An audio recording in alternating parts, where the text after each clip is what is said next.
Hey, welcome back to the Board Game Closet. My name's Jimmy. I'm Tim. I'm Rod. And today we're going to take a look at Armada. This is put out by Fantasy Flight Games, plays 2 people in 2 hours. And so this is a one versus the other game. You sit across the table. Somebody's going to be the rebels, somebody's going to be Imperials, and you get to fight with your fleet. So let's take a look and see what you get in the box.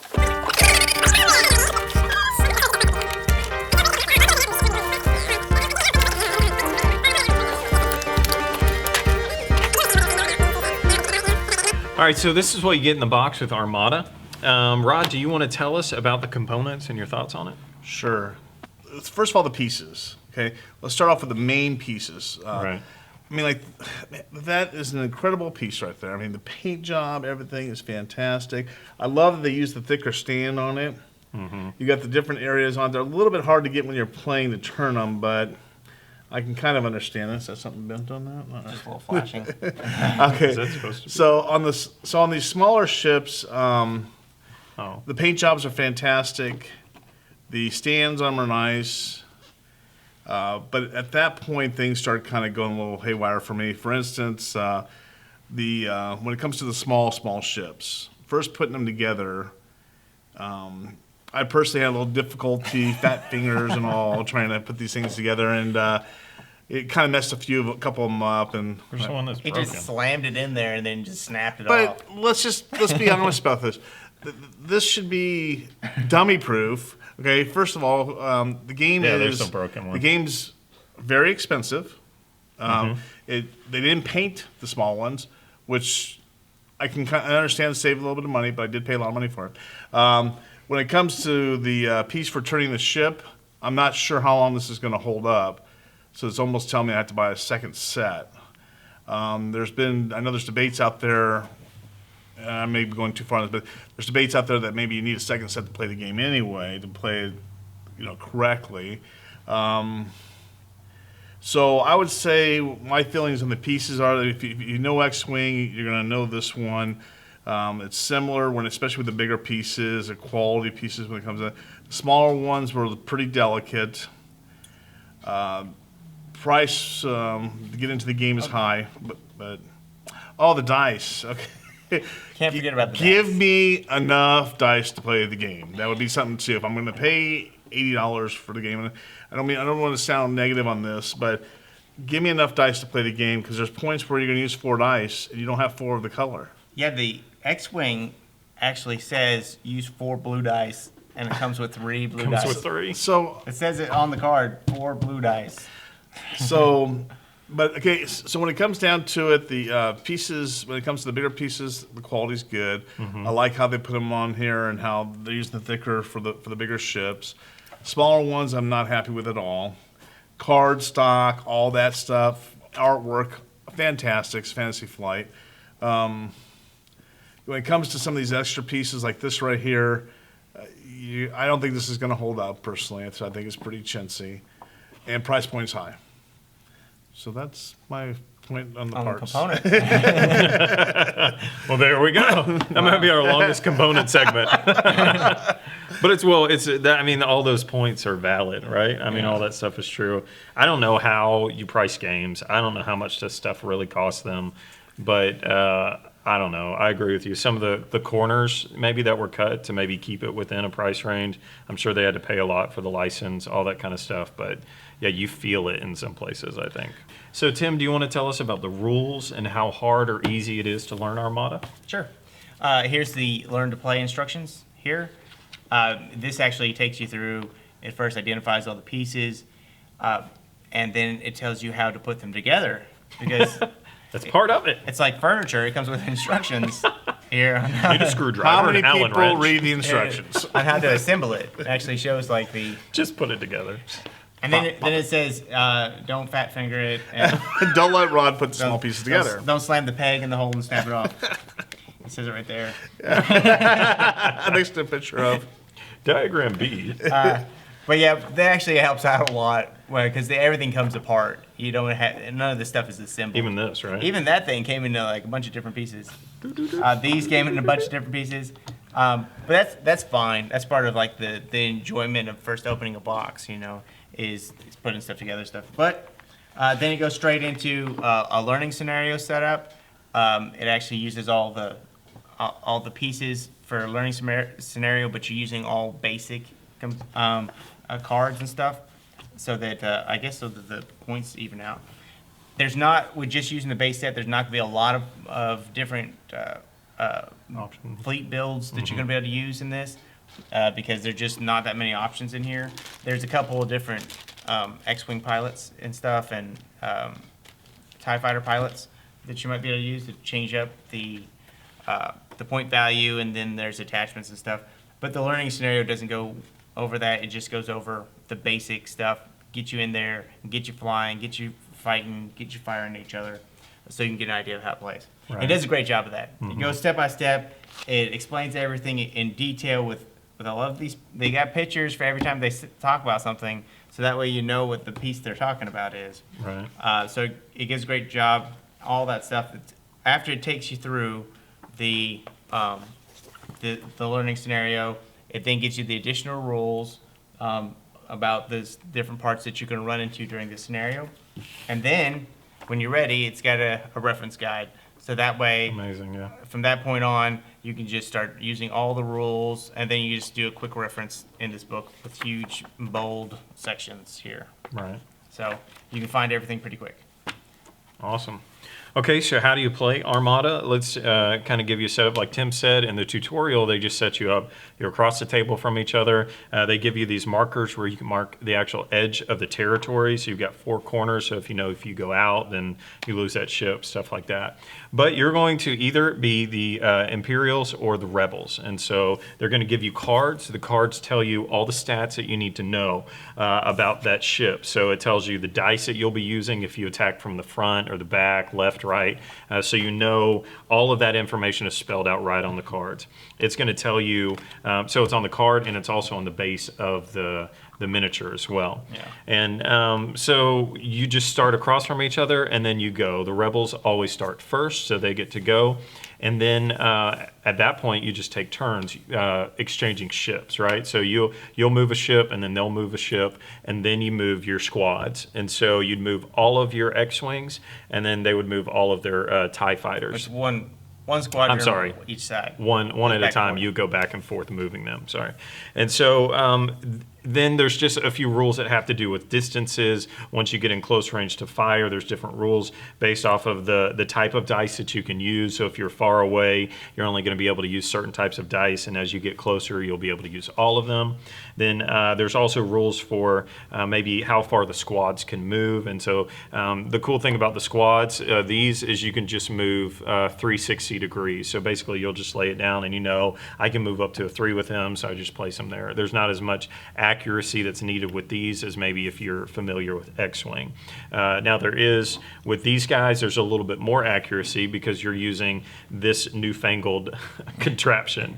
And so this is kind of a cool feature. So each one of these guys, based off of the speed that you're on, so you're going to have a speed dial for your bigger ships, and based off of the speed, it's going to tell you how many clicks, how many knuckles, I guess, that you can move this thing. So let's say that you're in the Corvette and you're moving at speed 3, then you can't move the first one at all, but the second one you can click it once, and then the third one you can click it twice. So you could see kind of how you could move that guy based off of how you do that. So you're just going to line up your miniature in one of these grooves, and then move it to where it's supposed to be, and then leave them there, and then that's your movement. I actually really like this because if you've ever played X-Wing, then you know sometimes getting everything exactly, I don't know, this feels maybe a little bit more exact to me. And so there's not any question then as far as where you can move your guy or how that's going to land. You put it out there and I'm going to put them right there. So I like that. One of the other features in the game are these commands. These are commands, right? Are they called commands? Command tokens. Command tokens. So those are the dials, and then there's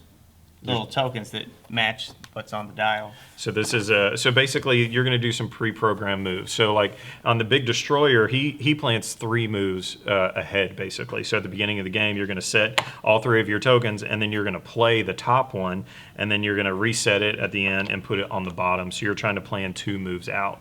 So comparatively to X-Wing, I guess you're having to think a lot more tactical, a lot further out of where you want to be, where you think they're going to be, and what command commands are you going to want to use at that point? And so you hope by the time it rolls around to the third one again, you hope that you've got what you needed at the right time. And so there's different commands on here. There's a gear that has to do with fixing things. You can make a different turn. You can command a squad to go early, which would give you the ability to not only move them but also attack instead of waiting until the squad phase. There's a focused attack where you can add an extra die to that attack, and turning, I think I said all of those. So those are a few of the moves that you could do. It goes back and forth. The difference here too is that this is played out over 6 rounds. So at the end of 6 rounds, you count up all the ships that you destroyed on your side and how much their value is. It'll tell you on the card how much the destroyer is worth if you destroy it. And so you add up whoever has the most points off of ships that they destroyed, and they're the winner. Kind of creates an urgency where you're not just flying off into space, just hoping that they don't come after you, but it makes you go and attack, which is kind of a cool feature. Okay, I'm sure I missed a lot, and there are a lot of variants and extra things that you can add in, but that's a basic idea of how you play the game. Back and forth, move your destroyers, move the squads, attack, and stuff like that. So yeah, what I really liked about how it plays is each ship has a different type of profile for its weapons. Mm-hmm. So some of them, just like this Victory class destroyer, it loves firing off the front arc. Mm-hmm. It's got so many dice coming off. There's 6 dice. 6 dice. And that's before you take concentrated fire, just blasting out the front. So it's great for that. And then these other ones are more like this one's only got 3 dice, but 2 dice on the sides and stuff like that. So they're more set up for all around fighting, so they can be really agile. Like this one is a lot faster. It can go faster than all the other ships. It's got more clicks on the lower speeds and stuff. So it can just move all the way around the board all at once, which it's going to need to, because if it gets hit, it's basically losing all these shields, which is what these little dials are. Is the shields that they've lost. So that's pretty cool. The fact that you can store up your command tokens. So depending on the ship, the better the command value of the ship, the more tokens you can store up. So then later on, as you go through the game, you can start spending those tokens to get out of a tough situation. Mm-hmm. Especially with these big ones, you might need to bank up some navigation tokens, so that way you can speed up or slow down or get out of the. Well, actually, you can only add clicks and stuff, or change your speed or whatever with the tokens. But still on the dial, if you didn't put what you needed. You have that banked. You have that token banked, so it's really great. And the ability because it has all the ships go first and then all the squadrons. So the way they did it was if you use the command dial to activate squadrons from your ship, then all of them, yeah. All of them that depending on the squadron value on the thing, you can basically activate all kinds of squadrons on the table, enough, yeah. And then they can move and attack, which they can't do to the squadron phase. It's an or. Mm-hmm. So that adds a lot more strategy on how you want to spend your command dials. At the end of our reviews, we like to do a 1-die rating. Do we think you should buy it, play it, or hate it? Green means go buy this game and add it to your collection. White means you wouldn't buy it, but you definitely play it. And then red means you wouldn't buy it and you wouldn't play it because you hate it. So we're going to give you our review on this game. We're not going to compare this to X-Wing, because we're going to do another video that's just solely about that, Armada versus X-Wing. So our review of this game, and especially if you don't know X-Wing, we wanted to make sure that we reviewed Armada for being Armada. Right. So anyway, all right. So get your die out and reveal. Green and a white. Almost had 3 greens. I know. Okay, so tell us why you gave it a green. The gameplay itself plays out great. Mm-hmm. It's well thought out. Every aspect makes sense. As you play it, you see, that's why they did that. That's why they did this and everything. It's just some of the parts may not, be just right just now, but nothing they can't fix with the expansions and stuff like that. The price point is a little high, but other than that, if they hadn't already bought it, I would have bought it. So there you go. I gave it a white, and mainly because of the price. And this sounds terrible, but this is a great game for your buddy to buy. This is a great game. And I actually, this is bad, and I gave it a white. And just so you know why I would give it a white, is I actually bought a copy. So here's my copy, but I haven't opened it yet. Not open. Because I think I'm going to trade it or like do something with it. Because I played his copy, and it's good. Like I said, the gameplay is all there, and if you want me to play this game with you, I'm in. I want to play with you. I want to do this, but I don't know, just the entry price level, like what you said, you might even have to buy a second copy of the game, and I could see that because if you want to do anything other than the basic setup, and how cool would it be to have 2 destroyers and like 1, 2, 3, 4, 10 ties, squads of ties. Like that would just be amazing to have this huge setup on your side. But if you're talking $80 plus another $80, almost $200 in, and you just have the basic ones that come with it, this doesn't include any expansions, which they already have a bunch out. Wave 1's already out. Wave 1's already out, and they're going to come out with more. To me, my pockets aren't that deep. I don't want to get into a game that's going to be that. That's just not me. I would rather go out and buy other games than invest a whole bunch into just this one. So that's why it's a white. I'll play with you anytime you want. So mine's a green. It was green, but I'll say it's a very light green. Oh, okay. And the reason is, first of all, it's the price point. Yeah. And I understand how it has to be done. Right? I understand the pricing, but if you're going to charge me a high price, everything's got to be the quality. Right. It's kind of like what we've talked with other games like XCOM. Everything was high quality. Yeah. So give me high quality and everything, and that means give me the extra die that I need, especially since it's on the card that I should have it. Preach it. Yeah. And then these pieces down here. Okay, you know what? I'm willing to accept not painted because I understand how pricey that can get, but make it 100% foolproof that no fat finger guy is going to destroy any of these pieces. Right. It's just too expensive because the game's going to cost me after you get into it. Then you start buying the extra pieces. You're probably looking at $300 easy, and we know it's going to be higher than that in the future with the extra pieces and stuff. You'll be going into it, and I look at price point, and I've discussed this before. I look at $50 increments. I go, $50 should buy me a game. It's a game. Okay. Yep. This is 2 of those $50. Now I can get it for $80. I can probably get it as low as $60, but it's jumping into that second realm where I can have two games for the price of this. Something to consider. Right. And if you buy into this, then you're buying into it. You're into it. You're not. It's going to be costly. You're going to have to stick with it. Make sure you have a group of people who love Star Wars, which we do. But that's the issues that I have with it. Yeah.